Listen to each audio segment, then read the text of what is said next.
அப்பா வணக்கம்ப்பா. வணக்கம். அப்பா என்னுடைய கையில் காக்கரட்டான் கொடுத்துருக்கீங்க நேரில். இதுதான் காக்கரட்டான் அப்படின்ற சொல்கிற சங்குப்பூ. பாருங்கள் எவ்வளோ அழகாக இருக்குன்னு, சங்கு மாதிரியே இருக்கும். அப்போ சொல்லுங்கப்பா, இதுலேருந்து மக்களுக்கு தேவையான தகவல் என்னப்பா சொல்ல போகிறீங்க சங்குப்பூலேருந்து? அருமையாக சொல்லுவோம். சொல்லுங்கப்பா. இதுக்கு பேர் காக்கணம். காக்கணம். அது சங்கு மாதிரி பூ பூக்கிறதுனால சங்குப்பூ செடின்னு ஒரு பேர் இருக்கு. இது சிவனுக்கு அர்ச்சனை பண்ணுறதுக்கு உரிய ஒரு மலர். ஓகே. இதனுடைய பயன்பாடு என்னன்னா, இந்த வேர் பயன்படுது. இந்த வேர் விஷத்தை, எல்லா விஷத்தையும், பாம்பு கடி விஷத்துல இருந்து எல்லா விஷத்தையும் முறிக்கக்கூடியது. எது இந்த வேருங்களா? இந்த வேர் நேரில் இந்த வேர் சொல்லுங்கப்பா. இந்த வேர் என்னது பயன்படுது? பாம்பு கடி விஷத்தை முறிக்கக்கூடியது. பேதிக்கு கொடுக்கணும்னா இதை அரைச்சு கொடுத்தோம்னா பேதியாகும். இந்த ரெண்டு குணமும் இருக்கு.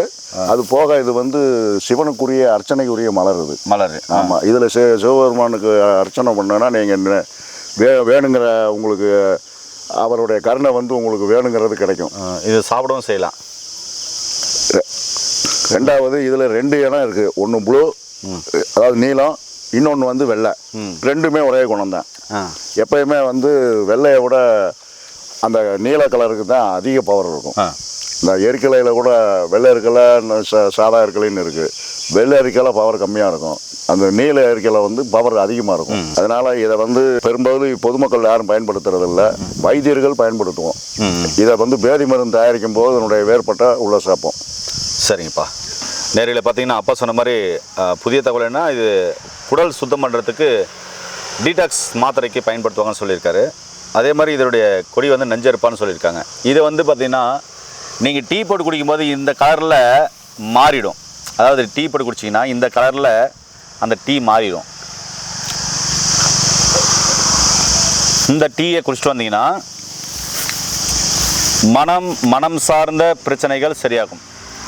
டிப்ரெஷனாக இருக்கீங்க, தூக்கம் வரல, டென்ஷனாக இருக்குது, மனசிதைவு நோய் இருக்குது, மன அழுத்தம் இருக்குது, ரொம்ப ஃபீல் பண்ணுறேன், டீப் ஸ்லீப் இல்லை, தூக்க மாத்திரை போடுறேன் அப்படின்றவங்களுக்கு இந்த டீயை போட்டு தினமும் குடிச்சிட்டு வந்தீங்கன்னா, ஒரு 10 பூவை போட்டு டீ போட்டிங்கன்னா ப்ளூ கலராக மாறிடும். அதில் நாட்டு சக்கரை போட்டு ஒரு நாளைக்கு 2 முறை குடிச்சிட்டு வந்தீங்கன்னா அந்த மனம் சார்ந்த பிரச்சனைகளுக்கு எடுக்கக்கூடிய சிகிச்சைகள் படிப்படியாக குறைச்சி சிகிச்சைகள் தேவையில்லாமல் போயிடும். அதில் ஒரு சின்ன தகவல் என்னென்னா, இந்த பூவை எடுத்துட்டு ஒரு டம்ளர் தண்ணீரில் போட்டு மூடி நைட்டில் வச்சிடணும். காலையில் எடுத்து இந்த பூவை கீழே போட்டுவிட்டு அந்த தண்ணியை குடிச்சா போதும். நீங்கள் சொல்கிற எல்லா வேலையும் செய்யும். மனம் சார்ந்த பிரச்சனைகள் சரியாகும், டிப்ரெஷன் சரியாகும், கோபம் சரியாகும், பிபி அழுத்தம் படிப்படியாக குறையும். அதே மாதிரி ஹார்ட்டுக்கு நல்லது, உள்ளுறுப்புகளுக்கு நல்லது, உடலுக்கு குளிர்ச்சி தரக்கூடியது. அதே மாதிரி அல்சர் சம்மந்தமான பிரச்சனைகள் சரி பண்ணக்கூடியது. இதில் நிறைய விட்டமின் மினரல் இருக்குது. நிறைய வீடியோக்கள் பேசியிருக்கேன்.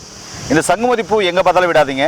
ஏன்னா இதில் பல அடுக்குகளால் ஆன சங்குமதி பூவும் இருக்குது, சங்குப்பூவும் இருக்குது, காக்கரட்டானும் இருக்குது, வெள்ளை நிறத்தில் இருக்கிற காக்கரட்டானும் இருக்குது. அதே மாதிரி ஒரு செம்மண் கலரில் இருக்கிற காக்கரட்டான் இருக்குன்னு உங்களுக்கு டிஃப்ரெண்ட் நிறைய காமிச்சிருப்பேன். நேர்களே, இது பார்த்தீங்கன்னா மன அழுத்தத்தை சரி பண்ணக்கூடிய ஒரு அற்புதமான மாமருந்து. அதே மாதிரி ஒரு நஞ்சு அரைப்பான் மூலிகையும் கூட. இந்த வேரை அப்பா சொன்ன மாதிரி எடுத்து மருந்து போட்டு செஞ்சு, அதாவது மருந்தா இந்த வேரை எடுத்து காய வச்சு பொடி செஞ்சு இதை உள்ளுக்குள்ளே சாப்பிட்டு வந்தோம் அப்படின்னு சொன்னாக்க பேதிக்காகும். அதாவது குடலும் உடலும் சுத்தமாகும். பாம்பு கடி விஷம் உடனே நிற்கும். இது மாதிரி விஷக்கடிகளுக்கும் முன்னோர்கள் பயன்படுத்தினாங்க.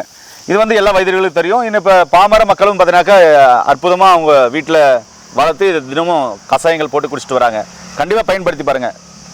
அப்பா கிட்ட பார்த்தீங்கன்னாக்கா நீங்கள் நேரில் பார்க்கணும்னா நாடி பிடிச்சி பார்த்து தான் நோயை கணிப்பார். ரிப்போர்ட்டெல்லாம் பெருசாக பார்க்க மாட்டார். பார்க்குறதுக்கு படித்த பட்டதாரி மருத்துவர்கள் இருப்பாங்க. உங்களுக்கும் பிரச்சனைகள் ஏதாவது இருக்குது அப்படின்னு சொன்னால் வாங்க, நாடி பிடிச்சி பார்த்துட்டு சிறப்பான சிகிச்சையில் படித்த பட்டதாரி மருத்துவ மூலமாக கொடுக்குற ஆலோசனைகளும் மருந்து எடுத்து நோய் நொடி இல்லாமல் ஆரோக்கியமாக வாங்க. மீண்டும் இன்னொரு அருமையான பதிவு சந்திக்கலாம். நன்றி, வணக்கம். வணக்கம்ப்பா. வணக்கம்.